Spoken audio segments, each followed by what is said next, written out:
All right. Okay, well, welcome everybody. We're excited that you were able to carve out some time of your schedule to come to our virtual event. More so, we're proud of you to make time in your schedules for this virtual event based on the fact that we've all been Zoomed out. People have been Zooming nonstop, some people 6 and 7 Zooms a day. So we appreciate you carving out time to be with us today because we're really excited about our announcement and what we're going to be talking about.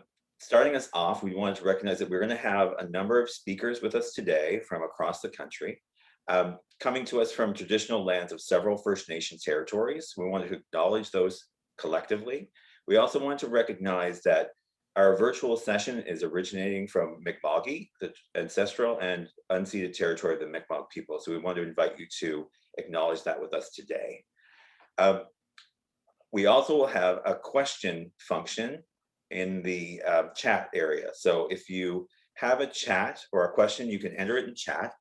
Time permitting, we will answer those questions at the end of our session, and we're going to have Paul Brinkhurst. So for those who are current ESAT users or members of our extended network, Paul Brinkhurst is our innovations developer. He'll be our moderator and he'll monitor the questions in chat. So we thank him for that, and you'll have a chance to hopefully hear from him towards the end. I also want to recognize that Paul is a guru of our ESAT tool. So we recognize his contribution in that sense too. So we're here to talk about assessing and developing social and emotional skills with ESAT. And I have written in my notes that we're very excited about it. Well, that is like an understatement. We're over the moon excited about the prospect of this project and what it can mean to us. And what we believe, humbly, or maybe not so humbly, what it can mean to Canadians and what we think it can mean to people around the world. So we're really excited to play this role. This is federal funding that's coming through the Future Skills Center. So we're excited to have with us Lenore Zan, local MP, who will make some formal remarks related to this funding announcement. So over to you, Lenore. Well, thank you so much, Randy. And I also come to you today from the unceded territory of the Mi'kmaq in Waycobiquid, Nova Scotia. I gotta say, I'm thrilled about this announcement. I'm thrilled that it's happening here in Nova Scotia, and I couldn't think of a better organization to be doing this than Futureworx. So I first of all want to say thank you so much to Randy and the staff for their tireless work, really, for our community. Deputy Prime Minister Freeland, who is also the Minister of Finance, recently said about our recent budget, this budget is about finishing the fight against COVID-19. It's about healing the wounds left by the COVID-19 recession, and it's about creating more jobs and prosperity for Canadians in the days and decades to come. So as part of this, we're investing $298 million over 3 years in the Skills for Success model, which places an emphasis on the development of social and emotional skills needed for success in the evolving workplace.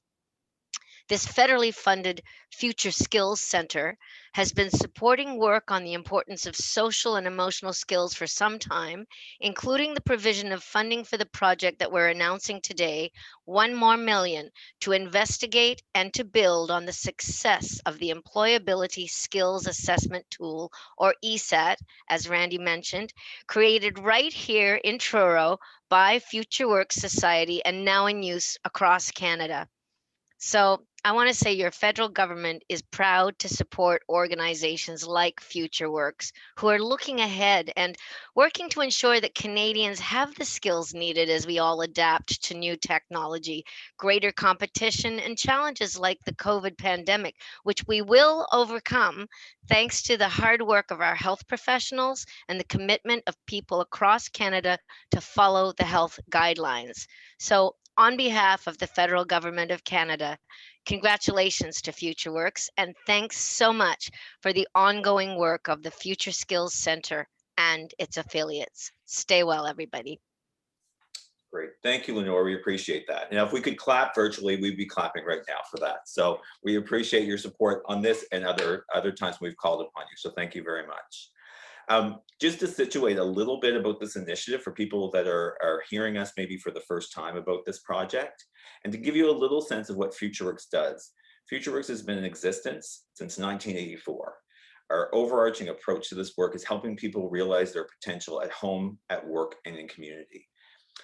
For the last 7 years, we've more formally looked at leveraging our expertise related to social and emotional skills with the creation of the Employability Skills Assessment Tool, or ESAT.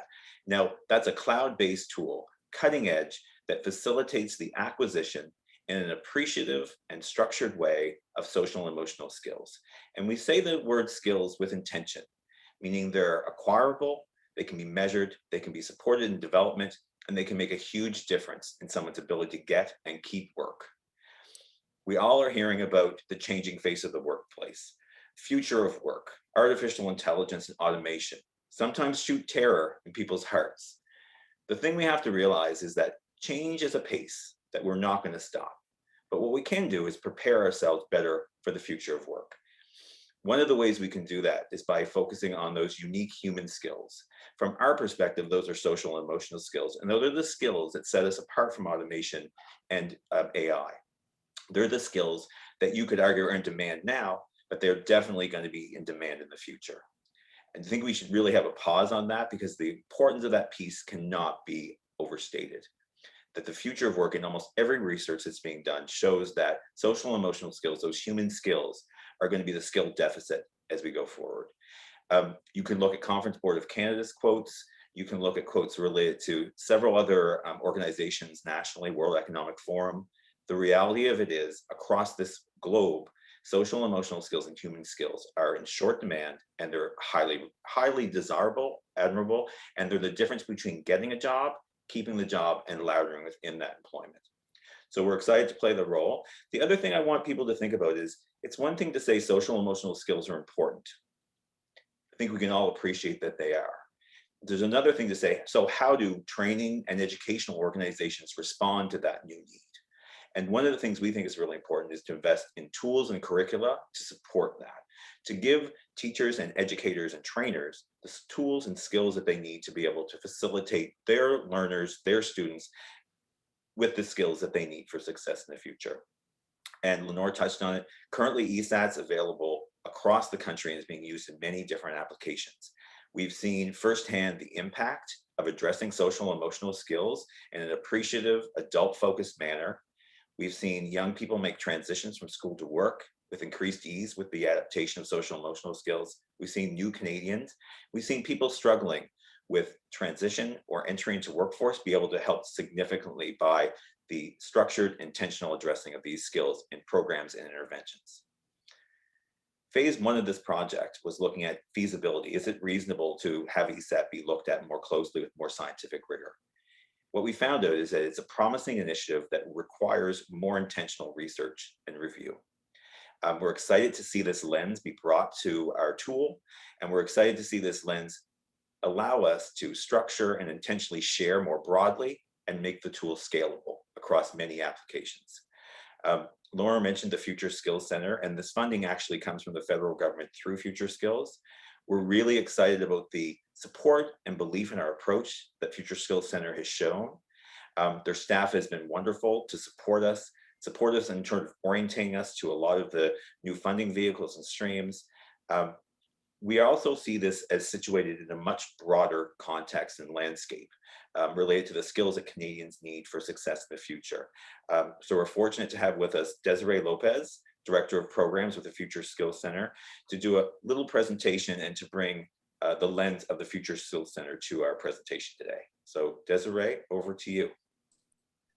Thank you, Randy, and hi, everyone. It's great to be here. Thank you so much for this opportunity to meeting you all today. I hope you're all enjoying this beautiful spring weather. You have a chance to enjoy even more over the long weekend. I think we couldn't wait for this time to arrive. I'm really excited about this next month. My name is Desiree Lopez, and as Randy said, I'm the Director of Programs at the Future Skills Center. We couldn't be more delighted to be collaborating with the Futureworx to expand this program. And we thank them for their partnership and their innovative and hard work to make this work even better than it has been, serving even more people going forward. 1 year ago, FSC announced its seed funding for the first phase of this project. that enable Futureworx to gather feedback from this tool, the users, and also more importantly, to confirm positive outcomes, as Randy was saying, especially on improved awareness of the value of social emotional skills, the competence and overall well-being of the users. In the second phase, the work will be really exciting because we'll identify even more partners to provide programming for up to 1,000 participants across the country from this coming September to March 2023. We are pleased to announce today an investment of about $1 million to expand and adapt this tool to enable even more people to develop the skills they need to succeed in the job market. This will also help employers to overcome a gigantic challenge recruiting and retaining workers that they need. So if you haven't had a chance yet to hear a little bit about the work here at the Future Skills Center, we are a forward-thinking center for research and collaboration. We really dedicate every minute of our day to preparing Canadians for employment success. We identify, test, measure, and share innovative approaches to assessing and developing skills that Canadians need to thrive in the days and years ahead. The learning that will be generated from this project today that we're talking about has value beyond the project itself. It can be applied to other contexts, to other organizations and other industries even. And this is a key pillar of our work, of our strategic plan here at FSC, is to support the skills development ecosystems by showing what works and also what we're learning in terms of best practices that can be expanded systems-wide. So innovative projects like this one that we are discussing today are meeting the needs of the marketplace, and the demand for such efforts has just increased since the start in the development of the pandemic, as we all know. They show early promising results and also strategic relevance as a model that we strive to look for in our skills development ecosystem, so we can expand and think more broadly how we can benefit whole sectors of the Canadian economy. It's really, really exciting to embark on this next chapter of our partnership with the Futureworx team as we continue to prepare Canadians for an inclusive recovery that leaves no one behind. Thanks for having me today and look forward to a great conversation. Excellent. Thank you, Desiree. And for those who haven't made themselves familiar with the Future Skills Center, I would highly recommend that you go to their website and check out their activities, what they're doing and what they're supporting, and the innovation. From an organizational perspective, we look to them for leadership and guidance around this work that we're doing. And they also are what I would consider pushing the envelope of what's possible. They're taking ideas that require scientific rigor, and they're applying those funds to be able to do that. There's a saying that always comes to mind when I think about the work that's being done. You know, sometimes we want to wait for a perfect solution, but there's tons of good solutions. And if we can invest in good solutions and refine them, I think that's when you innovate, you have to lean into the possibility of changing and modifying in real time. And a Future Skills Center situates organizations to be innovative, to lean into bravery, and to move things forward. So from our perspective, it's an invaluable support of the overall employment skills development ecosystem across the country. So kudos to you, Desiree. And it's not just $1 million that made me say that either, although it helped, I'll be honest. Next, we wanted to introduce Jess McEwen, who's the Senior Associate with Blueprint. So if you can imagine, Futureworx has been doing work with employment and skills development across Nova Scotia and across Canada for a long time, 35 plus years. One of the things that we're not expert at is research. And we have a research partner in Blueprint, and we could not ask for a more world-class, independent organization that can apply scientific rigor to the work that we're doing. So we're very appreciative of their input and their ability to support us in this important work. And we also have some laughs too, which sometimes when you think about research, you don't think laughter, but there's some good-natured connection that we have with them as well. So I think Jess McEwen is here to take us through some slide decks. Yes, hi everyone. So nice to see so many familiar faces. Thank you for that great introduction, Randy.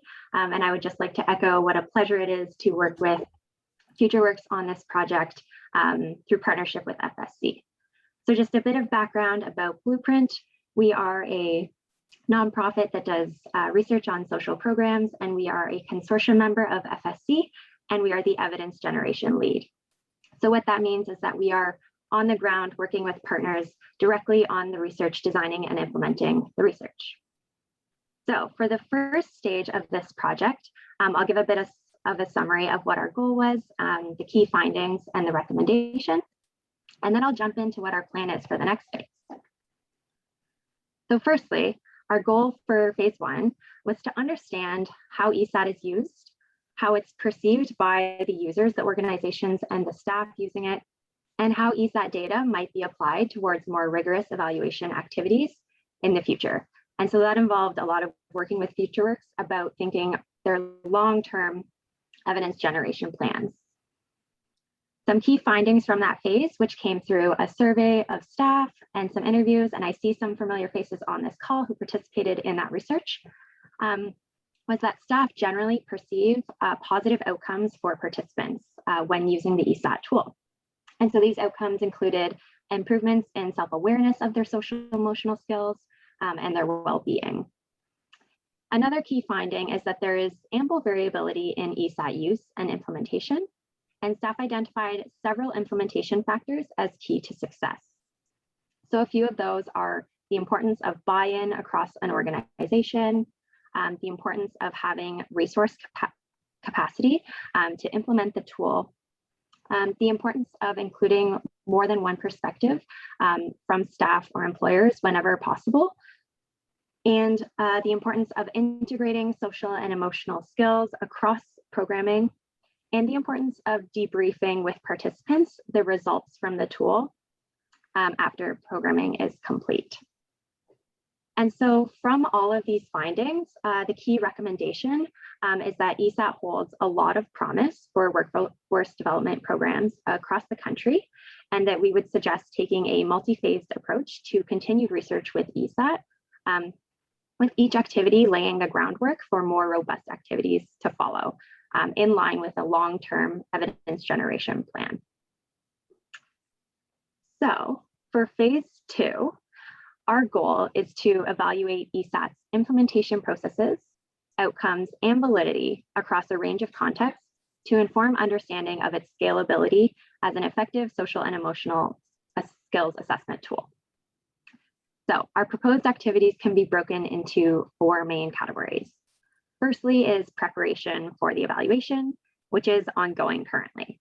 And so this involves incorporating findings from phase 1 to clearly define ideal implementation conditions for the ESAT, and to recruit partner sites who are using the ESAT and are willing to work with us to meet those implementation criteria in order to see how the ESAT leads to outcomes when it's used in its kind of best case scenario.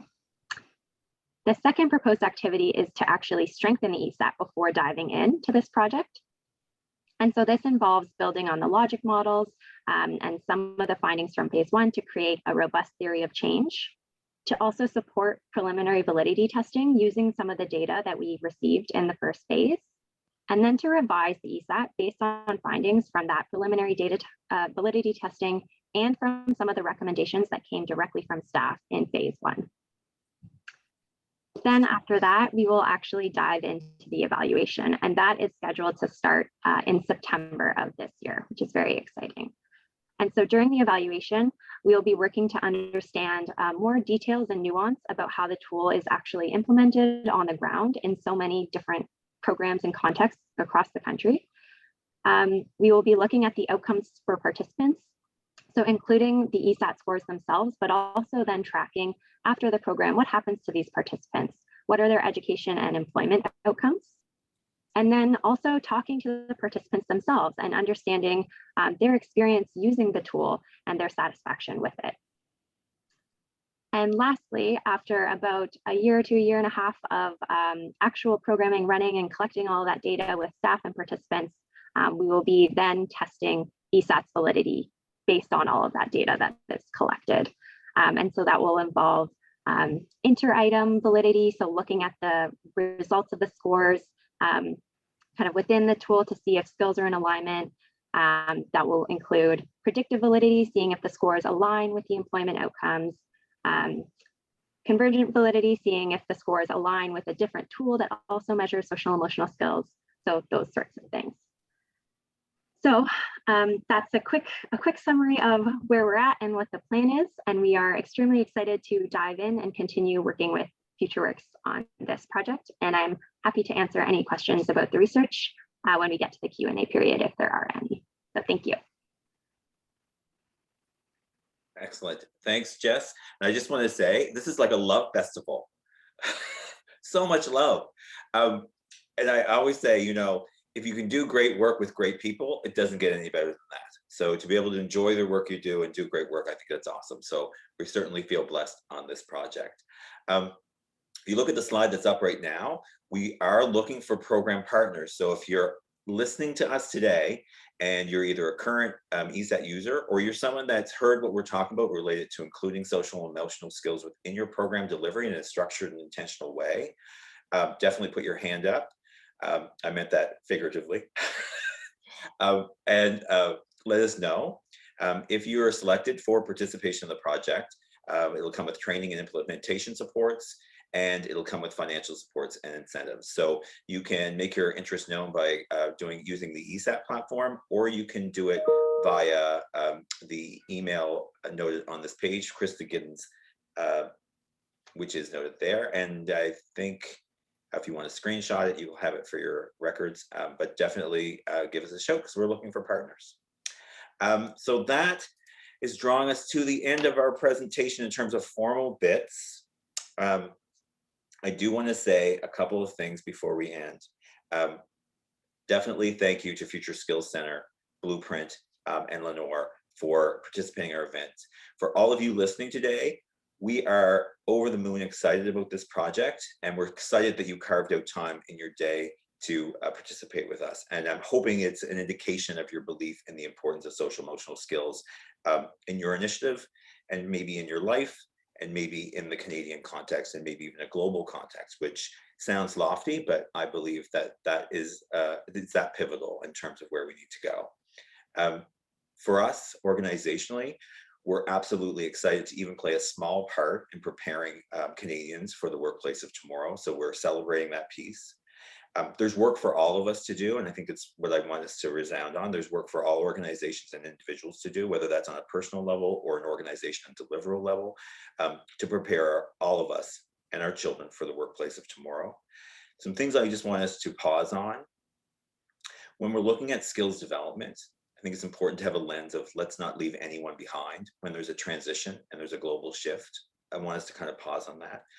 Let's not forget about employers' needs. It's really important that employers can hire, find, and retain the workforce that they need to be able to be competitive. So let's remember that. The other thing I want us to think about is when you're creating jobs, make sure that those jobs are good jobs, that they offer security, they offer job satisfaction, in a nutshell, that they're good jobs. I think by working together, by being innovative, by leaning into things that somewhat are new to us, I think we can prepare our Canadians for the workplace of tomorrow, and we can do a great job in competing globally. So I think now we're ready to flip, if people are ready, to Paul, who is probably gleaning so many questions that we'll probably have to have a podcast from now on, inundated. So I don't know if we have any Q&As, Paul, in the chat box. Well, Randy, thank you for the opportunity to tell you that you've done such a wonderful job that at the moment I'm not seeing any questions, but I am seeing congratulations to Futureworx and the team for the work that we're doing. But I certainly, if there are any questions, please fire them to me through the chat. So I was going to fake questions, just so you know. I was going to pretend questions. I don't know if you've ever gone to a session where they have pretend questions, and you can usually tell they're pretend questions because they're already translated in French and English. So we didn't do that. The only thing that I wanted to, if I were to do one fake question, and it would for people who are listening, to definitely, if you're interested, either you're a current ESAT user or you're someone who is interested in including social and emotional skills in a structured and intentional and appreciative manner in your program or offering, definitely let us know that you'd be interested in making application to be one of our program partners. That's the only question I really wanted to ask, and it's Krista G at futureworx.ca. So I'm hopeful if you're interested and that's in your interest that you put your hands up. That's not a fake question. No. Well, it would if I had real translated it. question. It would have been fake. So if we have no other questions, I just want to again thank our panelists and Lenore for coming today, carving out time. I know that we all have busy schedules and we've all Zoomed ourselves more than we ever dreamed Zoom possible. But I thank you for your time, your attention. And when we made the title about, Nova Scotia organization tackles global skills issue, I felt like that's a little cocky to say that, but you know what? I think the issue is it's at that gravity, that the reality of it is that when we do research around this issue, there are institutes in India, in China, in Europe, that are all talking about social emotional skills and the importance of ensuring that the workforce of tomorrow has those skills in place. And to demystify them, that they're not personality constructs and traits, they're skills that can be acquired, learned, and move forward and can change the trajectory of people's lives. So why wouldn't we want to Especially do in that? this day and age where we're doing a lot of stuff technically and online by ourselves and having less interactions in real life with people. I think it's so important. It very much so. So having no questions, I just want to say thank you all for your attention and stay tuned. Now, I was going to tell you a story about the fact that I have clippers at home and I was going to do, because it's been 8 weeks since I've had my hair cut, and I do have a box. I was going to do an unboxing and a clipper cut today. I've opted not to do that. But if we stay Can you tuned, do maybe mine too? next time I'll do a clipper cut live. I'll do the unboxing like a TikTok and then I'll clipper cut myself. Which they say under no circumstances should you cut your own hair, even in a lockdown or pandemic. I do mine all the time. I need a hairdresser. If it wasn't for a lockdown, we'd all be beautiful. Anyway, thank you guys. Great We to appreciate see taking you. your time. Thank Thank you. you, Thanks for everyone. the invite. Goodbye. Good luck, Goodbye. everybody. Thank you Thank for you. all your work. Stay safe. You too. Bye.